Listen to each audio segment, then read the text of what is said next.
Hello friends, second May के news items देख लेते हैं। द हिंदू न्यूज़पेपर से ये 14 न्यूज आइटम्स पिकअप की गई है। इनको डिटेल में डिस्कस करेंगे। पहली न्यूज आइटम है, पाकिस्तानी ट्रूप्स किल म्यूटिलेट 2 जवान्स। तो ये जो पाकिस्तान फोर्सेस के थ्रू हुआ है नियर द एलओसी, 2 जवान्स की बॉडी म्यूटिलेट की गई उनको मारने के बाद। तो ये इंसिडेंट पहले भी हो चुका है अराउंड नवंबर 2016 में। मच्छिल सेक्टर में यहीं पे पाकिस्तानी ट्रूप्स ने एक सोल्जर की बॉडी म्यूटिलेट की थी। तो यहाँ पे अभी भी सीज फायर वायलेशंस हो रहे हैं। इस साल 2017 में ही 65 सीज फायर वायलेशंस हो चुके हैं अक्रॉस दी एलओसी। तो ये न्यूज सामने आई है। अगला न्यूज आइटम है, Supreme Court orders Karnan to be medically examine. तो ये जस्टिस CS कर्नन है। इनके बारे में हमने कई बार डिस्कस किया है। ये कोलकाता हाईकोर्ट के जज है और इनके against contempt of court proceedings initiate की गई है। तो 7 जज bench, constitutional bench supreme court की, इनके against contempt of court proceedings कर रहे हैं। और ये पहली बार है कि एक सिटिंग जज के against contempt of court proceedings हो रही है। तो इनको तो बुलाया गया था, फर्स्ट टाइम ये आए थे सुप्रीम कोर्ट में भी। उसके बाद उन्होंने सुप्रीम कोर्ट में प्रेजेंट भी नहीं रहे हैं जब उनको कॉल किया गया है, ऑर्डर पास किया है तो। और उन्होंने कोलकाता हाईकोर्ट में उनको कहा गया था कि आप और ऑफिशियल वर्क ना ले, फिर भी वो वहां पे सजेशन को फॉलो नहीं करते हुए सुप्रीम कोर्ट के, वो फिर भी वहां कोलकाता हाईकोर्ट जाते हैं। और उन्होंने जो ऑर्डर्स पास किए अभी रिसेंटली, तो एक ऑर्डर उन्होंने ये 7 जो जजेस कॉन्स्टिट्यूशनल बेंच के हैं सुप्रीम कोर्ट के, उनको उन्होंने वहां पे अटेंडेंस में बुलाया था कि आप आके कोलकाता हाईकोर्ट आओ, अपने रेसिडेंस पे बुलाया कि दे हैव टू रिस्पॉन्ड। ये जस्टिस CS कर्नन उनको क्वेश्चन करना चाहते हैं। वो कहते हैं कि उनके अगेंस्ट ये जो हो रहा है ये एट्रोसिटी है against under the schedule caste and schedule tribes prevention of atrocities act, क्योंकि वो शेड्यूल कास्ट को बिलोंग करते हैं। तो ये वहां पे वो एलिगेशन लगा रहे हैं इन सुप्रीम कोर्ट जजेस के against. Actually contempt of court proceeding में उनके अगेंस्ट इसीलिए हो रहा है क्योंकि उन्होंने स्करिलेस, मतलब ऐसे बुरे शब्द यूज करते हुए लेटर्स लिखे हैं to the prime minister regarding the corruption, कि करप्शन जो यहाँ पे सुप्रीम कोर्ट हाई कोर्ट जजेस में उनके ऊपर एलिगेशंस लगाते हुए उन्होंने ये लेटर लिखा था PM को। तो इसीलिए ये कंटेम्प्ट ऑफ कोर्ट प्रोसीडिंग में उनके अगेंस्ट स्टार्ट की गई है। और वो कह रहे हैं कि हम, मुझे टारगेट किया जा रहा है क्योंकि I am from the schedule caste. तो ये पूरा केस है। और रिसेंटली भी ये न्यूज में था, जस्टिस CS कर्नन ने ऑर्डर पास किया था कि ये 7 कॉन्स्टिट्यूशनल बेंच के सुप्रीम कोर्ट के जजेस और एक जज सुप्रीम कोर्ट के, उनको भी नाम किया था। 8 जजेस के ऊपर उन्होंने ट्रैवल बैन लगाया कि इनको अब्रॉड ट्रैवल करने नहीं देना चाहिए। तो ऐसे ऑर्डर्स ये पास कर रहे हैं। तो फिलहाल सुप्रीम कोर्ट ने कहा है कि उनके कोई भी ऑर्डर को फॉलो नहीं करना है। जो भी ऑर्डर उन्होंने 8 फरवरी 2017 के बाद पास किया उनको फॉलो नहीं किया जाएगा। They should not be taken into cognizance. ये सारे कोर्ट्स, कमीशन, अथॉरिटीज को सुप्रीम कोर्ट ने इन्फॉर्म किया है और उन्होंने उनके उनके ऊपर मेडिकल एग्जामिनेशन करने का यहाँ पे ऑर्डर दिया है कि उनका मेंटल इम्बैलेंस है, उनके ऊपर एग्जामिनेशन करना चाहिए। तो ये न्यूज है।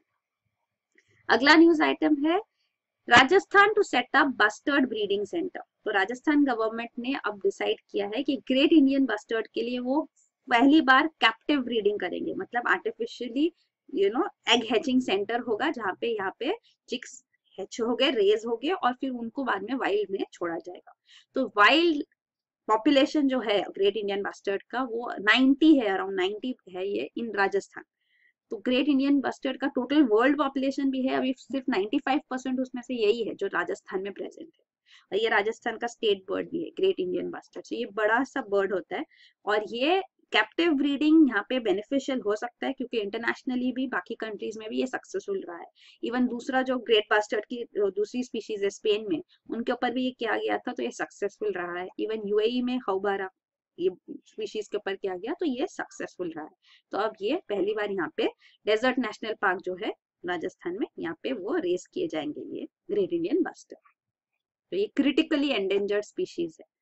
तो यहाँ पे उनके थ्रेट्स भी है, तो हैबिटेट डिस्ट्रक्शन हो रहा है, हंटिंग वगैरह से भी ये स्पीशीज काफी कम हो गई है। तो यहाँ पे आप देख सकते हैं पॉपुलेशन मेजरली राजस्थान में है, फिर एडजॉइनिंग गुजरात और यहाँ साउथ में पाया जाता है।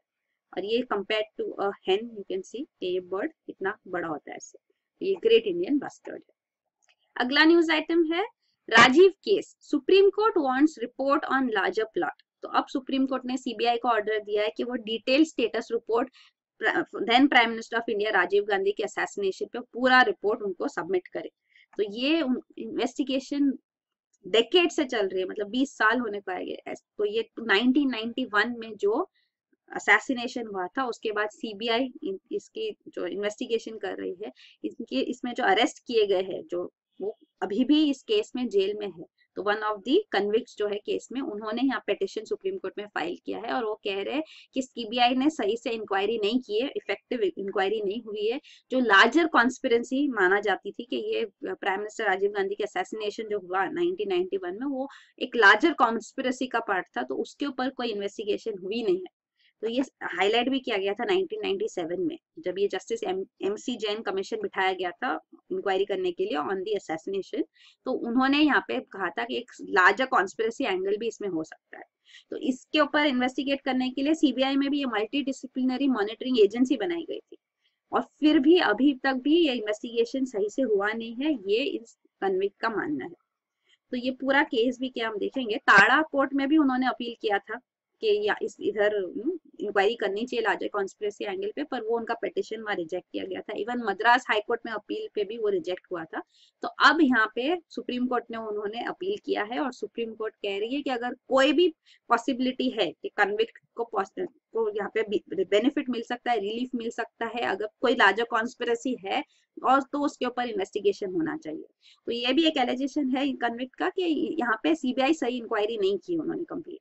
तो अब सीबीआई का पूरा रिपोर्ट सुप्रीम कोर्ट के सामने आएगा। और ये असैसिनेशन का भी जो केस था, वो ये because of Rajiv Gandhi, prime minister Rajiv Gandhi involvement in Sri Lanka, उसकी वजह से हुआ था। तो श्रीलंका में एलटीटी पावरफुल है, वो हमको पता है। अब तो सिविल वॉर एंड हो गया है, एलटीटी को श्रीलंका से एलिमिनेट किया गया, पर एलटीटी पावरफुल इसीलिए हुई क्योंकि श्रीलंका में तमिल्स के राइट्स अपहोल्ड नहीं किए जा रहे थे। तो श्रीलंकन सिंहाला कम्युनिटी है जो मेजोरिटी पॉपुलेशन है, तमिल कम्युनिटी जो अभी भी है नॉर्दर्न और ईस्टर्न रीजन में, तो वहां पे उनके राइट्स इतने अपहोल्ड नहीं किए जा रहे थे। इवन सिंहालीज वाज कंसिडर्ड कि ये ऑफिशियल लैंग्वेज रहेगी, ये नेशनल लैंग्वेज रहेगी, तो वो मार्जिनलाइज फील करते थे तमिल्स, और उनके ऊपर एट्रोसिटीज जो थी, इस वजह से ही ये सेपरेटिस्ट ऑर्गेनाइजेशन भी वहां डेवलप था, LTT, liberation tigers of Tamil. और ये एलटीटी इनिशिएट होने के बाद यहाँ पे तमिलनाडु इंडिया में भी उनको भी सॉफ्ट कॉर्नर था, तो वो उनको सपोर्ट करते थे। और ये भी एलिगेशन है कि इंडिया भी एज सच एलटीटी को सपोर्ट करती थी। तो अब बाद में ये जो था, श्रीलंकन गवर्नमेंट ने इंडिया से असिस्टेंस मांगा कि आप हमें हेल्प करो एलटीटी के साथ निगोशिएट करने के लिए to come out of this crisis, क्योंकि एलटीटी काफी पावरफुल हो गई थी, सेपरेटिस्ट ग्रुप, तो नेवल फोर्स भी था उनका। तो ये इसके बाद जब इंडिया का इन्वॉल्वमेंट हुआ, तो प्राइम मिनिस्टर राजीव गांधी ने तब उनको हामी भरी, वहां पे निगोशिएशंस करने के अटेम्प्ट्स किए गए, पर वो फेल हो गए। तो यहाँ एलटीटी रेडी नहीं थी टू गिव अप आर्म्स, तो इंडिया ने अपने पीस कीपिंग फोर्सेस श्रीलंका में भेजे, IPKF। तो Indian peace keeping forces Sri Lanka में थे और वो एलटीटी से फाइट कर रहे थे। तो दिस क्रिएटेड हार्ट बर्न, तो इनको एलटीटी को भी अच्छा नहीं लगा, और even Tamils in India they were also not happy with the government। तो यहाँ पे फिर ये पूरी कॉन्स्पिरेसी जो थी, ये पूरा प्लान बना, एंड ये 2 लोग इन्वॉल्व थे, इन्होंने सुसाइड बॉम्बिंग किया। तो ये शी वेंट अहेड, ये तमिलनाडु में, यहाँ पे आप देख सकते हैं श्री पेरम्बुदुर, यहाँ पे तमिलनाडु में राजीव गांधी वहां पे एड्रेस कर रहे थे 1991 में। तो दे केम, इन्होंने बड़ा सा हार राजीव गांधी को पिनाया, और फिर उन्होंने उनके पैर छूने को गए, और जैसे ही छुके उन्होंने अपनी बेल्ट का जो बॉम्ब था अटैच था, उसको ट्रिगर प्रेस कर दिया, एंड ये बॉम्ब ब्लास्ट हो गया, and it resulted in them to dying in action, और प्राइम मिनिस्टर का भी असैसिनेशन हुआ। और ये जो लोग इन्वॉल्व थे यहाँ पे, उनको अरेस्ट किया गया, कई अभी भी जेल में है। वन ऑफ देम इज जो अभी यहाँ पे हमने देखा जो पिटिशन कर रहे, तो that is one of the convicts. उनका नाम है यहाँ पे पेरारीवलन। तो ये यहाँ पे पिटिशन कर रहे हैं, AG पेरारीवलन। फिर अगला न्यूज आइटम है, centre allows beacon use for emergencies. तो हमने देखा था न्यूज में कि रेड बीकन्स, रेड लाइट्स जो थी कार्स पे, उनके ऊपर बैन लगाया गया, सिर्फ ये अलाउड होगी फॉर 3 पर्पसेस। सेंट्रल गवर्नमेंट ने नोटिफिकेशन दिया था मोटर व्हीकल्स एक्ट के अंदर कि ये सिर्फ फायर सर्विसेज, एम्बुलेंस और पुलिस के लिए अलाउड होगी। अब एक नया नोटिफिकेशन आया सेंट्रल गवर्नमेंट से, उसमें उन्होंने कहा है कि मल्टी कलर्ड बीकन्स जो होते, 3 लाइट्स होती है, रेड ब्लू व्हाइट लाइट, तो ये जो मल्टीपल कलर जो एक लाइन में रहती है, तो ये जनरली जो ऑफिशियल कार्स होती है, व्हीकल्स, उनके ऊपर होती है। तो ये ऑफिशियल व्हीकल्स पे अलाउड होगी फॉर स्पेसिफिक पर्पसेस, जैसे कि अगर इमरजेंसी ऑपरेशन पे है या डिजास्टर मैनेजमेंट रिलेटेड ड्यूटीज है, तो ऑन ड्यूटी जब होगी तो ये लाइटिंग भी उनको अलाउ किया जाएगा। तो ये दिया गया है defence forces, paramilitary forces, law and order maintenance में इनको अलाउ किया जाएगा डिजास्टर मैनेजमेंट। तो इसका पूरा जो किन ऑफिशियल्स को अलाउड होगा ये ट्रांसपोर्ट डिपार्टमेंट हर स्टेट का डिसाइड करेगा। तो वो लिस्ट बनाएगी और वो बताएगी कि कौन सी अथॉरिटीज को ये परमिशन होगी। तो ये नोटिफिकेशन अब सेंटर से आया है। फिर अगला न्यूज आइटम है curious case of dip rise in Indian seas. तो ये है नॉर्थ इंडियन ओशन के बारे में। तो नॉर्थ इंडियन ओशन मतलब के bay of Bengal, Arabian sea और इंडियन ओशन का नॉर्दर्न पार्ट। तो northern part is up to 5 degree Celsius south latitude, तो उतना ये जो रीजन है इसको नॉर्थ इंडियन ओशन कहा जाता है। तो यहाँ पे सैटेलाइट डेटा जो अभी आया है उसपे ये पता चलता है कि 1993 से ये डेटा है। तो 1993 से 2003 तक का जो डेटा देखते हैं पहले डेकेड का, तो इसमें ये पता चलता है कि यहाँ पे ओशन जो ग्लोबल वार्मिंग होता है, तो ग्लोबल वार्मिंग से जो है आइस कैप्स मेल्ट होते हैं, ग्लेशियर्स मेल्ट होते हैं, और ये इसकी वजह से जनरली ओशन लेवल इंक्रीज हो जाता है, सी लेवल इंक्रीज हो जाता है। तो ये ओशन लेवल इंक्रीज होने की बजाय यहाँ पे देखा गया है कि एनआईओ रीजन में, नॉर्थ इंडियन ओशन में, यहाँ पे सी लेवल फॉल हो रहा है। तो ये एक पैराडॉक्स है। और प्लस जो 2004 से 2014 तक का नेक्स्ट डेकेड का जो डेटा देखते हैं उसमें ये पता चलता है कि यहाँ पे सी लेवल फिर राइज हो रहा है, और ये राइज डबल हो रहा है, double then the average rise. तो जो फॉल है वो थोड़ा सा है, ये देखो 0.3 मिलीमीटर है। तो 1993 से 2003 जो फॉल था वो इतना कम था, और फिर 2004 से जो गेन हुआ वो 6 millimetre per year gain, rise in water levels. तो ये हुआ था। तो ग्लोबल एवरेज है 3 मिलीमीटर, तो ये डबल ऑफ दैट, ये एनुअली इंक्रीज हुआ है सी लेवल। तो ये क्यों हुआ कि पहले फॉल होता था अब राइज हो रहा है? तो ये एक्चुअली आईजीपीसीसी जो है, inter governmental panel on climate change, उन्होंने भी रिपोर्ट में अपनी कहा था कि ये ग्रीन हाउस गैस एमिशंस की वजह से जो ग्लेशियर्स मेल्ट होते हैं तो ओशंस के लेवल्स इंक्रीज हो गए हर साल, पर थोड़े सीज हो गए जहाँ पे फॉल भी होगा। तो यहाँ पे ये फॉल का रीजन ये बताया जा रहा है, एक एस्टिमेट ये लगाया जा रहा है कि may be the wind flow जो होता है, तो विंड फ्लो की वजह से जो वार्म वाटर भी है इंडियन ओशन का, उनके भी डायरेक्शन चेंज हो जाते हैं, और इसकी वजह से सी लेवल पैटर्न चेंज होते हैं। तो ये एक रीजन बताया जा रहा है प्रोबेबली। फिर अगला न्यूज आइटम है Asian wants stronger ties with China. तो ये एशियन के बारे में, association of south East Asian Nations. तो एशियन ग्रुपिंग जो है ये 1961 में बनाया गया था। तो ये इकोनॉमिक इंटीग्रेशन के लिए तो है ही, प्लस यहाँ पे सोशो कल्चरल प्रोग्रेस के लिए भी यहाँ पे एम है इनका कि ये इंटीग्रेट हो सके। तो ये एशियन की अभी जो समिट हुई, मनीला समिट थी 2017 की ये जो, तो यहाँ पे एशियन ने ये डिसाइड किया है कि वो चाइना के साथ कॉपरेट करना चाहते हैं, स्ट्रॉन्गर टाइज चाहिए उनको, क्योंकि ये साउथ ईस्ट एशियन नेशंस का चाइना के साथ कंसर्न है with respect to South China Sea, क्योंकि साउथ चाइना सी में चाइना अपना पूरा डोमेन क्लेम करती है। जो 9 लाइन है, अगर आपको पता है, तो साउथ चाइना सी डिस्प्यूट जो है, तो यहाँ पे अब एशियन ने डिसाइड किया है कि एक फ्रेमवर्क बनाया जाएगा regarding code of conduct in South China Sea, कि अगर कोई डिस्प्यूट है तो वो कैसे रिजॉल्व होना चाहिए। तो सेल्फ रिस्ट्रेंट होना चाहिए, कोई भी अग्रेसिव ना हो, और ये डिस्प्यूट डायरेक्ट निगोसिएशन से सॉल्व हो गए। तो ये वो फ्रेमवर्क डिसाइड कर रहे हैं इस पे। और दूसरी एक चीज है एशियन के रिलेटेड, वो है आरसीईपी, जो इंडिया को भी कंसर्न करती है, रीजनल कॉम्प्रिहेंसिव इकोनॉमिक पार्टनरशिप। तो ये आरसीईपी एक ट्रेड अग्रीमेंट है जो निगोशिएट किया जा रहा है। तो ये ट्रेड अग्रीमेंट में एशियन के 10 मेंबर्स भी होंगे, और 6 कंट्रीज है जो यहाँ पे पार्टनर्स होंगे। तो एशियन +6 है ये। तो ये एशियन +3 जो माने जाती है वो है चाइना, जापान, साउथ कोरिया, और इवन ऑस्ट्रेलिया, न्यूजीलैंड, इंडिया। तो ये बाकी 3 जो 6 कंट्रीज के साथ ये एशियन एफटीए निगोशिएट कर रहे हैं। और एशियन के मेंबर्स कौन है वो भी देख लेते हैं। तो ये आप देख सकते हैं एशियन। तो यहाँ पे India is also having boundary with Asian member. तो ये म्यांमार मेंबर है, म्यांमार, थाईलैंड। तो ये म्यांमार यहाँ तक इसकी बाउंड्री है। फिर यहाँ पे है थाईलैंड। तो ये थाईलैंड यहाँ तक जाता है, ये तो वर्टिकली ये पेनिनसुलर रीजन जो एक्सटेंड होता है। तो ये थाईलैंड, लाओस, वियतनाम, कंबोडिया, तो यहाँ की कंट्रीज है।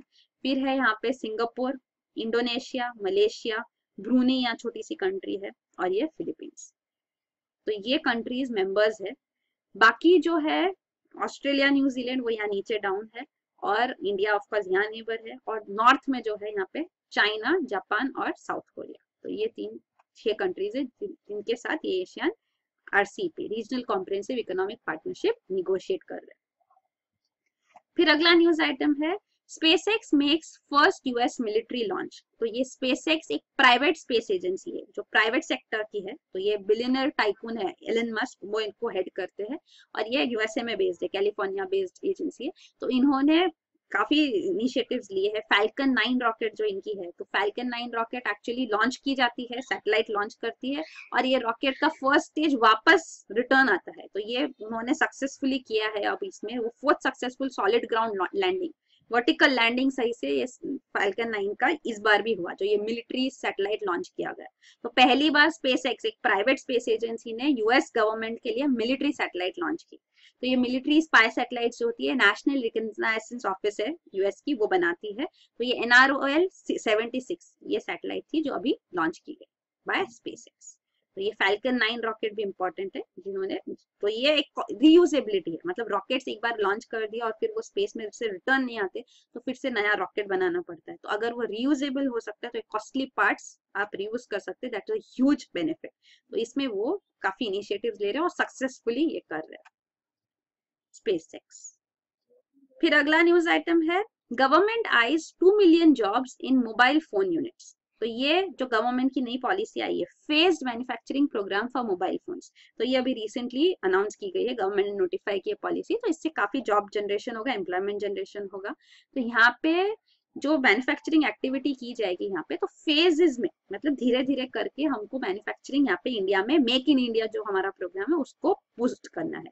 तो मेक इन इंडिया प्रोग्राम में हमको थोड़ी दिक्कतें इसलिए भी आई क्योंकि ITA जो information technology agreement, ITA 1 pact जो था वर्ल्ड ट्रेड ऑर्गेनाइजेशन का, इसको हमने साइन किया है इंडिया ने।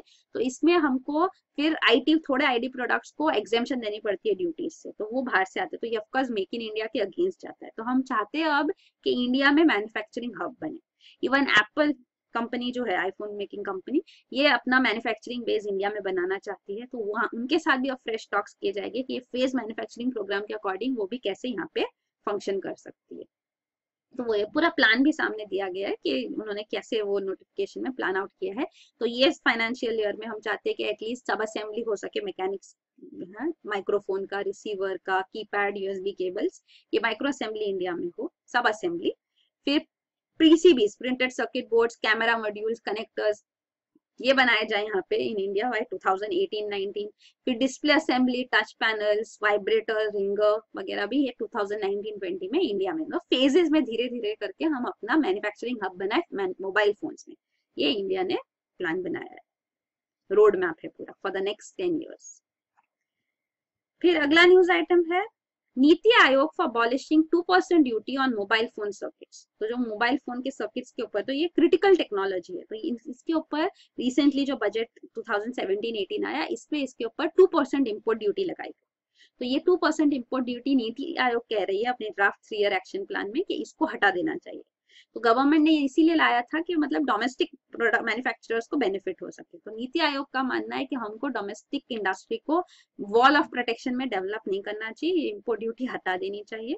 तो ये उनका सजेशन है। तो इंडिया एक लार्ज इलेक्ट्रॉनिक मैन्युफैक्चरर हब बन सकती है, एक्सपोर्टर बन सकती है, लेकिन रिस्ट्रिक्शंस लाने की वजह से यहाँ पे वो कह रहे हैं कि इससे हमको वो डेवलपमेंट में दिक्कतें आएगी, हमको 4th इंडस्ट्रियल रेवोल्यूशन के लिए रेडी होना चाहिए।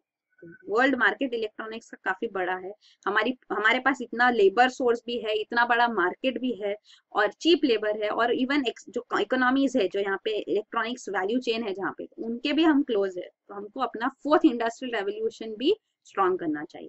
तो 4th इंडस्ट्रियल रेवोल्यूशन क्या है वो भी हम देख लेते हैं। तो ये हम एक्सपोर्ट हमको करना चाहिए ज्यादा, वो है।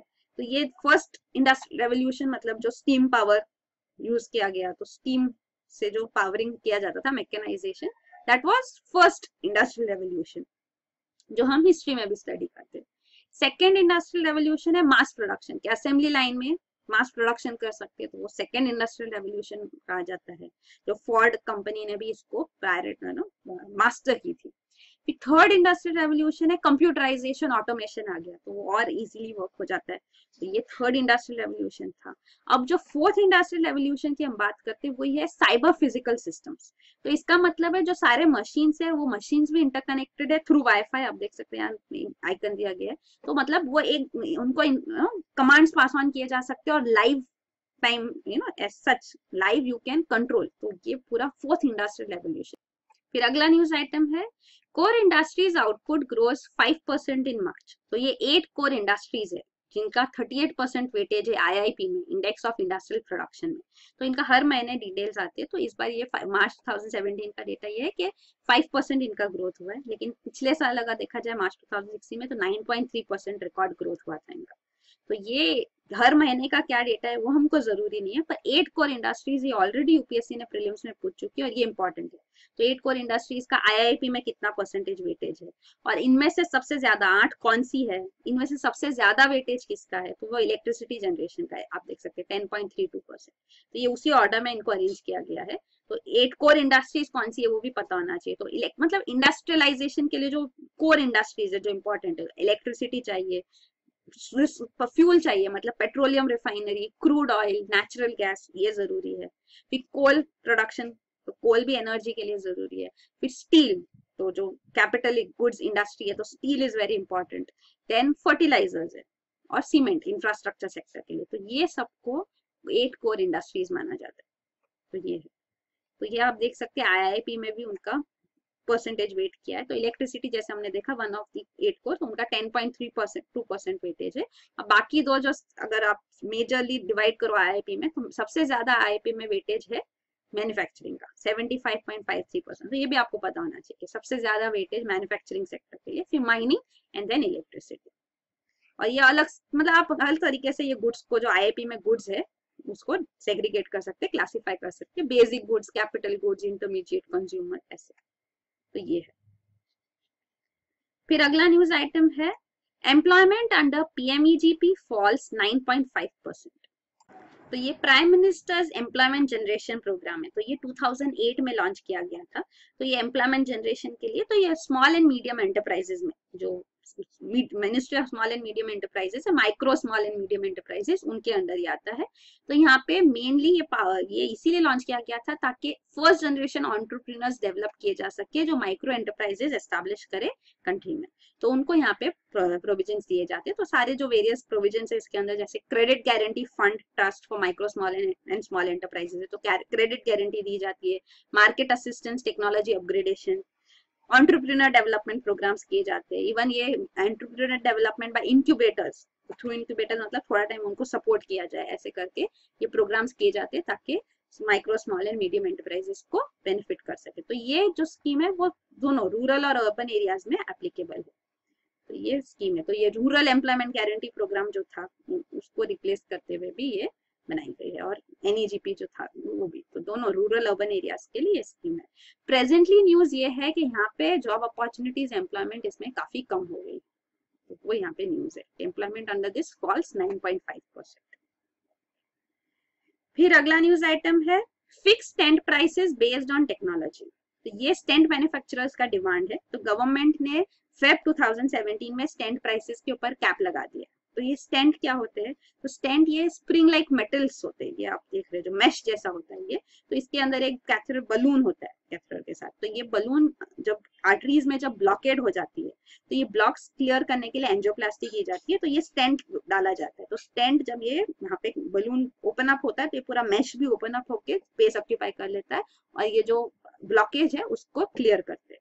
तो ये स्टेंट जो है दो टाइप के हो सकते हैं। बेयर मेटल स्टेंट हो गया, मतलब सिर्फ स्टेंट है, मैश है वन टाइम, और दूसरे होते हैं ड्रग इल्यूटिंग स्टेंट्स, DES। तो ये ड्रग इल्यूटिंग स्टेंट्स में एक पॉलीमर होता है। तो पॉलीमर से ड्रग सिक्रीट होता है, मतलब तो वो ड्रग सिक्रीट होने की वजह से फिर से ये ब्लॉक ना बने, उसके लिए वो इम्पोर्टेंट रहता है।